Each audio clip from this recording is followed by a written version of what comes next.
Most tomato growers kill their harvest before the first fruit sets, not because they're careless, because they're doing exactly what they were told to do. I was standing in my garden last Saturday morning, coffee in hand, watching the sun hit the heirloom varieties I'd spent all spring obsessing over, and it hit me. Almost everything we're taught about growing high-yield tomatoes is a set of inherited mistakes, not designed for your backyard, designed for industrial efficiency. I put the coffee down and started checking the soil. Here's what I've come to understand after going deep on this. The more is better mindset, more water, more fertilizer, more intervention, is exactly why plants look magnificent in June and collapse into a diseased, unproductive mess by August. That mindset can suppress your total yield by up to 40% before the first fruit even sets. I want to show you 10 specific mistakes that are quietly destroying tomato harvests right now. Not just what to do differently, the mechanism beneath each one.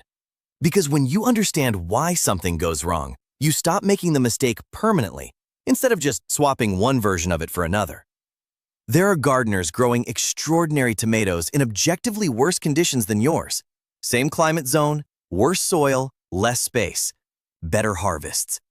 The difference isn't effort, it's this. Mistake 1. Planting into cold soil. I was at the local nursery back in April, and I saw a line of people buying tomato starts when the ground was still 45 degrees. I almost said something. Tomatoes are tropical. When you put a tomato into cold soil, the cells in the roots undergo a form of shock that can permanently stunt the plant's ability to uptake calcium. That cellular damage doesn't announce itself immediately. It shows up 2 months later as blossom end rot on your first heavy truss, and you'll blame the water, blame the soil, never trace it back to the decision you made in April when you were too impatient to wait. What they don't tell you about soil temperature, the air being above freezing is almost irrelevant. What matters is whether the soil has consistently crossed 60 degrees Fahrenheit at 6 inches deep. Below that threshold, phosphorus uptake shuts down and root architecture fails to develop properly. A plant that went into cold soil in April will often be overtaken by a plant that went into warm soil in late May. By July, the early planter is still playing catch-up and has no idea why. Stick a thermometer 6 inches down. Wait for 60 degrees. That is the actual planting signal. Not the last frost date, not the calendar, not what the nursery has on the shelves. Are you growing in raised beds or directly in the ground right now? Drop it below. Mistake 2. Planting too shallow. Tomatoes are one of the only vegetables that develop roots along their buried stem. Every hair on that stem becomes a root if it's underground. Most people plant at whatever depth the nursery pot dictated, 6 inches of root mass at best. But if you bury 2/3 of the plant, stripping the lower leaves first, you give it a root network accessing completely different soil layers. A plant with a 20-inch root column versus a 6-inch one performs differently in heat, in drought, in competition. There is no supplement that substitutes for that structural advantage. Dig the hole deep. If the hole won't accommodate it, lay the plant in at a 45-degree angle. The stem bends toward light within days, and the buried portion becomes root mass for the rest of the season. Mistake 3. The deep watering myth. Most gardeners believe you need to water consistently, deeply, and regularly from the moment planting happens. That's wrong. And it's wrong in a specific, mechanically damaging way. When you water the surface every day, the roots have no reason to travel. They sit in the top 2 inches of soil, waiting for the conditions you keep providing. The moment temperature spikes and you miss one afternoon, that plant has no backup. It never built one because you never made it necessary. The principle that actually works is the opposite of what most gardening content teaches. Water heavily once, then stop. Wait until the plant actually shows you it's thirsty. This forces the taproot to drive downward, 12, 18, even 24 inches into subsoil, to find the water table.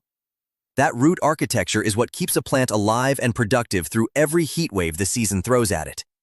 Early in the season, water less frequently, but more deeply. Force the roots down. Late in the season, when large fruit is developing and sizing up, shift to a consistent schedule, because inconsistent moisture at fruit set is the direct mechanical cause of blossom end rot and cracking. Not calcium deficiency, not bad soil, inconsistent moisture. Your tomato plant is not asking you to work harder, it's asking you to stop. Mistake 4. Ignoring the rhizosphere. Before I go further, let me explain something most gardening content never gets to. The rhizosphere is the zone of soil immediately surrounding plant roots, roughly a few millimeters wide, where more biological activity occurs than almost anywhere else on Earth. Your tomato plant is not a passive receiver of nutrients. It is actively broadcasting chemical signals through its roots, recruiting specific bacteria and fungi to do specific jobs, breaking down organic matter, making phosphorus available, suppressing disease organisms, improving soil structure. Think of it like a hiring signal broadcast underground, and the soil ecosystem responding by sending specialized workers. When you flood that zone with synthetic fertilizers, two things happen simultaneously. You interrupt the signal, and you feed the plant directly in a way that reduces its need to recruit, so the workforce disbands. The high-nitrogen fertilizer creates explosive, lush green growth that looks incredible and photographs beautifully. That growth is structurally weak. It's a dinner bell for aphids and hornworms, and it's the reason your plant pours energy into leaves and ignores the fruit. The reason this matters here is that most of the mistakes on this list are disruptions to this system that nobody tells you are happening. Mistake 5. Fertilizing on a calendar. Every bag of fertilizer has a schedule on it. Every schedule is wrong for your plant, your soil, and your season. Tomatoes need high nitrogen early for vegetative growth. They need that nitrogen to drop and phosphorus and potassium to rise the moment flowering begins. If you're still pushing nitrogen when flowers appear, you've stalled the engine. The plant keeps producing leaves. It looks magnificent. It produces almost nothing. Read the plant, not the bag. Deep dark green past the flowering stage means too much nitrogen. Pale green early means not enough. Purple-tinged undersides of leaves mean phosphorus is unavailable, usually because the soil is too cold or too compacted, not because you failed to add enough of it. The plant is telling you exactly what it needs at every stage. The skill is learning to read it. Mistake 6. Removing too many leaves. Stop doing this to your garden, stripping leaves because a tutorial told you the plant looks messy or needs airflow. Every leaf you remove is a solar panel you've disconnected. Leaves are the energy factories, converting sunlight into the sugars that size and sweeten fruit. Remove a healthy leaf, and you remove productivity directly. The plant cannot grow fruit it doesn't have the energy to make. Yes, remove leaves touching the soil. They create a direct disease pathway. Remove anything yellowing or showing fungal infection. But aggressively defoliating healthy green canopy to let light in actively reduces your harvest. Worse, it exposes developing fruit to sun scald. The rule: remove below the first fruit cluster to limit soil splash. Everything above that stays unless it's diseased. Mistake 7. Installing support too late. Gardeners install cages and stakes after the plant is already flopping. By then, stems have bent, vascular tissue has crimped, and those transport pathways are compromised for the rest of the season. Water and nutrients move through those pathways. Damage them once, and you've reduced the plant's efficiency permanently for that growing year. The support structure goes in at planting, not when the plant needs it, before. And it needs to be more robust than you think. A mature, indeterminate tomato in full fruit can put 30 pounds of load on its support structure. The wire cages sold at garden centers, the ones that fold when you look at them, are not adequate for the job they're sold for. Guide the plant up as it grows. Don't let it sprawl and then try to correct. Mistake 8. No opinion on suckers. A sucker is the shoot that emerges from the junction between the main stem and a branch. Left alone, each one becomes a full stem. The plant divides its energy across an increasing number of growing points, and the harvest spreads thin across all of them. On indeterminate varieties, the question isn't whether to manage suckers, it's what outcome you're managing toward. More stems means more fruit, but smaller, later, across a longer window. 2 stems means larger, earlier fruit, concentrated into a shorter harvest window. The mistake isn't letting them run or pinching them back. The mistake is having no opinion about it while the season makes the decision for you. Decide what you want before July arrives and the plant has already chosen. Which approach have you tried? Letting suckers run or pinching back? Drop what actually happened in the comments. Mistake 9. Watering the leaves. I read a university extension study 3 times because I didn't believe it at first. Nearly 80% of tomato blights are triggered by water contacting the leaves, not by soil conditions, not by varietal susceptibility, not by bad luck.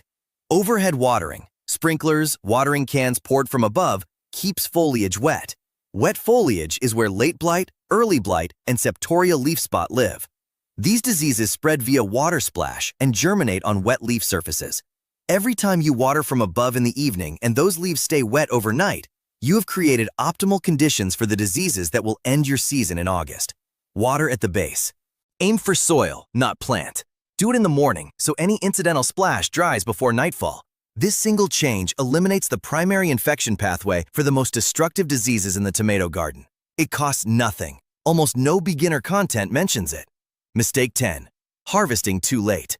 Once a tomato reaches breaker stage, the point where it begins shifting from green toward its mature color, roughly half pink, it no longer needs the plant. The ripening process continues after separation. The flavor, the sugar, the acid balance, all of it is already locked in. What the plant is doing after breaker stage is sending water to fruit that doesn't need it anymore, diluting sugars and inviting cracking in rain. Harvest at breaker stage and let it finish on a countertop out of direct sun. The flavor difference is negligible. The benefit to the plant is significant. It redirects resources immediately to the next truss in line. There's a secondary effect nobody mentions. Harvest a tomato early, and the plant thinks it hasn't finished its mission. It triggers a new flush of blossoms. Leave the fruit to fully ripen on the vine, and the plant reads it as completion. Early harvest doesn't just protect the fruit you already have, it generates more of what's coming. If you've made it this far, I need you to actually stop what you're doing for a moment, because this is where the list stops being a list. Every single mistake here has one thing in common. The plant was sending a signal, and either the signal got missed or nobody ever explained what it meant. That's not your fault. That's what gardening content does. It teaches you steps. It doesn't teach you the language. The gardeners getting extraordinary results in worse conditions than yours are not working harder. They are doing less, with better information about what each action actually does at the level of the root, the cell, the soil ecosystem beneath their feet. That's what changes the harvest.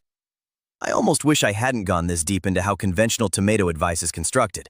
Because once you understand that most of it was designed for industrial efficiency, not for your backyard, not for your soil, not for the flavor of what you're actually trying to grow, you can't receive it the same way again. You're stuck with the truth now, just like I am. Which mistake on this list have you been making the longest without knowing it? Drop it below. I read every single one. Save this video. The soil temperature detail and the breaker stage harvest. Those two hit differently on a second watch when you're standing in front of your beds making a real decision. If you want to understand what's happening in your soil between waterings, the invisible competition your tomato roots are either winning or losing right now, depending on one decision most gardeners never make consciously, subscribe. We go this deep every single week. Now that you understand why your tomatoes are struggling above the soil line, you need to understand what's happening to the mycorrhizal networks underneath them. Because that connection is why the flavor actually happens, and why two plants in identical conditions can produce completely different results. That video is right here.